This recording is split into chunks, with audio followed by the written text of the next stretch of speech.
Yeah, Gunner, how's spring practice been for you? Stepping up into that, number 2 role, rep increase, all that good stuff. How's spring been for you, just overall? Yeah, it's been good. It started off really hot. I think it was the first padded practice. I didn't throw it in completion, so just going from there and trying to build. And I mean, everybody has their bad days, and I've had them, but just keep trying to build and finish it the right way. Sound like you lost your voice. You've been screaming, hollering. What's been going on there? Not too. It's just a little raspy. Must be like pollen or something. It's awful.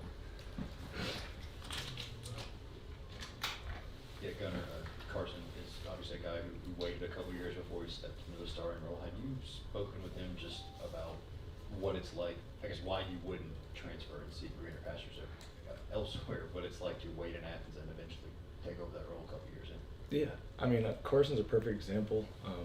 He's shown resilience, and heck, he's waited his turn, and I mean, he's worked hard, and he's proven that he's one of the best quarterbacks, and it's just a privilege to kind of take from him and just get to learn from him.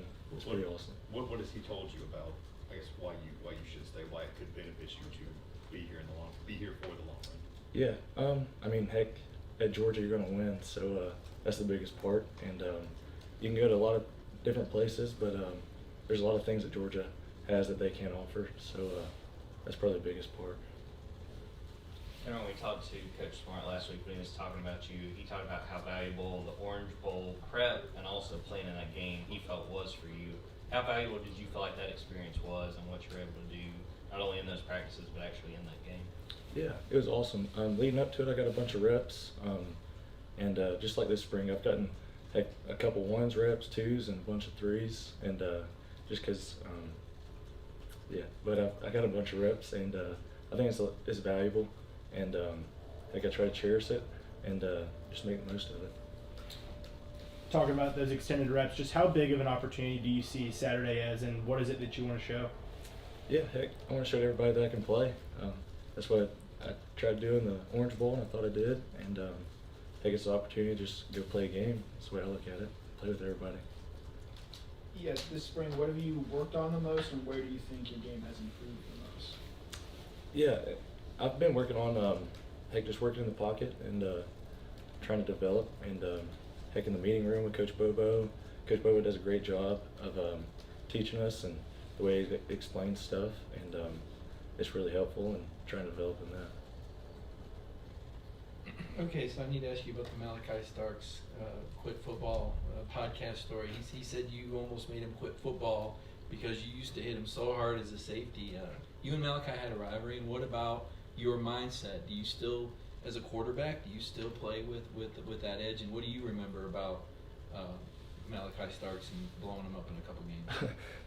It might be true, but Malaki, he's a great guy. I mean, we played against each other since I think like 7 years old whenever we started. So just going from there, and then because I never lost a game in Little League, so then we started playing. We played 2 years in high school, and he got me both years in high school, so he kind of got me back on that. So, but heck, he's a great guy, and it's just been awesome to kind of came in the same class and everything coming in together, and just seeing how he treats people in the building, and it's just awesome. He's a great guy.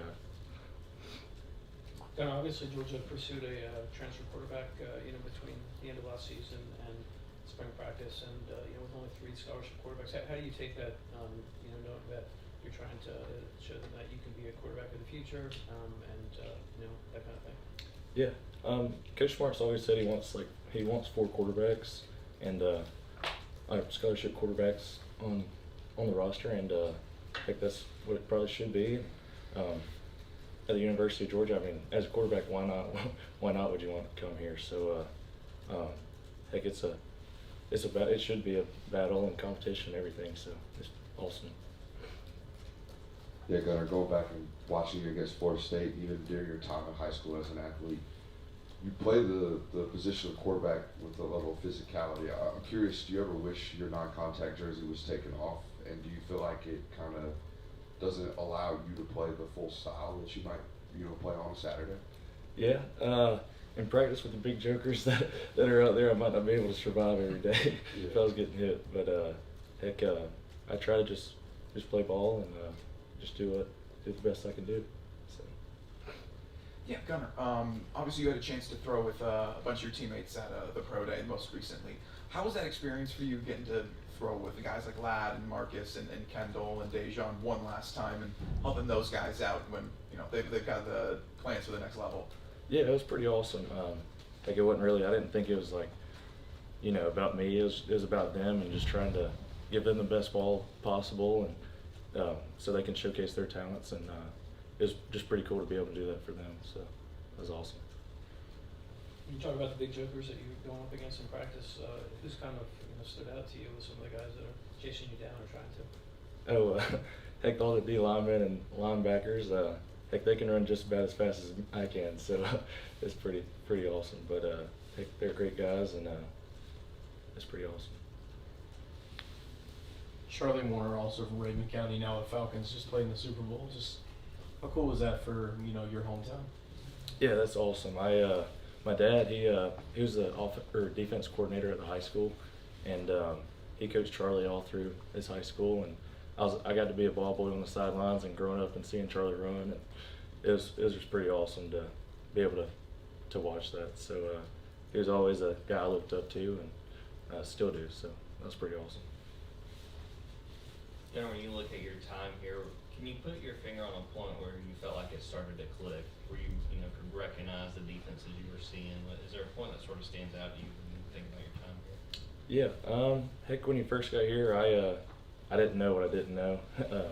It's kind of like a lot of guys, but heck, the second year, not this year, and heck, it's clicking, and it's just kind of cool when it all comes together, and it's pretty cool. Some time ago, we got to talk with Brett Thorson, who I know is one of your roommates. I know you got to spend Christmas with him, and you got to spend some time with him.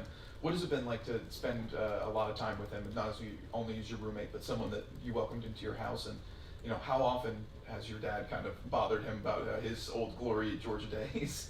Yeah, I hadn't heard any stories about what Dad said, so Brett might be lying a little bit on that one.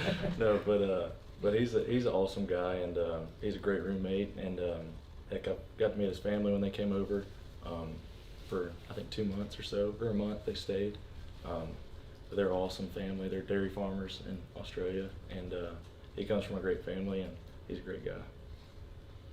Yeah, Gunnar, I believe your junior year, you and Brock Vandagriff faced off, Prince Avenue in Raymond County. I'm curious what you remember from that football game, and I think you were a South Carolina commit at the time. So, was there any thought that hey, this might be something I'm competing against, in the future?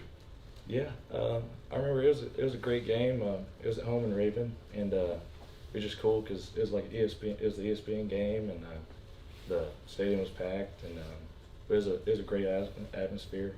And I think it's funny just because coming here, me and Brock are really good friends, so it's just pretty cool to have that. And we played against each other, so it's pretty neat. When you look at this upcoming fall and Carson being back, just what is the mentality of sitting behind a guy, being the backup quarterback, and what is it that you want to learn with another year of being behind him? Yeah, heck, I'm always trying to learn from anybody in the room, and Carson especially, and just trying to, God forbid if something happens, just proving to everybody that I can step up and it can click like nothing else happens. So that's probably the biggest part. Yeah, you obviously know Mike Bobo for a long time. What is your relationship like with him, and how has that changed since now he is your quarterback's coach and offensive coordinator? Yeah, actually growing up, I never really knew Coach Bobo until I think it was my 9th grade year. I threw for him at the high school, but heck, growing up, I knew his family, his dad. He taught me how to throw a ball when I was 6 years old, and but I knew his dad more than I knew Coach Bobo. But that relationship is awesome. Just getting to be around him every day, and just seeing what he does and the work he puts into it is pretty awesome. I want to ask you about Ryan Puglisi. Obviously, this is a guy that's come in, and past couple of years you haven't had really any young quarterbacks come in. You were kind of the younger guy for the past few years. What has he done, and what have you kind of seen from him in practice so far, and what is it like to be, I guess, one of the older guys now? Yeah, Ryan's an awesome guy. It's fun to get to know him, and heck, I was in his shoes. I remember, I think it was the first scrimmage I came to. It was the spring. it's just talking about not knowing what you don't know. And we'd ran out there, the quarterbacks and specialties, and I was like, oh crap, I don't know where to go. So I followed Stetson, and he was on the 50-yard line, and I was like, hey, what are we doing? He's like, I'm getting my wrist taped. So I was like, okay, that's the wrong guy. And then I found Jackson Muschamp, and I ran to him, and he was doing something else, and I was like, oh gosh, I got to find Carson and Brock. So I finally found them. But heck, just stuff like that, you don't know what you don't know. And but he's doing a great job, and that's just part of being your first year. Just you don't know sometimes. Time for one more. You talk about not knowing what you don't know. Kirby said this past week that, or in the scrimmage, first scrimmage, when you made a mistake, you knew you made a mistake and you knew what the correction was. How much more comfortable in this do you feel like you are than you were this time last year? Yeah, I think just the more reps and everything going along with it. We just all the walkthroughs and everything we do the whole year makes me more comfortable, and heck, that all goes into just every opportunity you get and maximizing it and making the most out of it.